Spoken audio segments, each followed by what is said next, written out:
Matapos nga ang pinaka-inaabangan nating laban ng Pinoy kontra Japan na si Marlon Tapalis at Naoya Inoue ay marami nga tayo na nalungkot dahil syempre kababayan natin yan at hindi pinalad. Pero syempre bilang sports yan, congrats parent kay Inoue.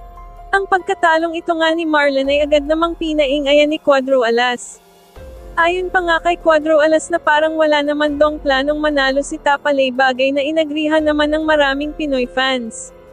Kaya naman ayon kay John Riel na siya na lang daw talaga ang natitirang may malaking posibilidad na tumalo kay Japan Monster Inoue. After naman ng laban ni Marlon at Naoya ay doon din napagtanto ni Tapalis na talagang napakalakas nitong si Inoue.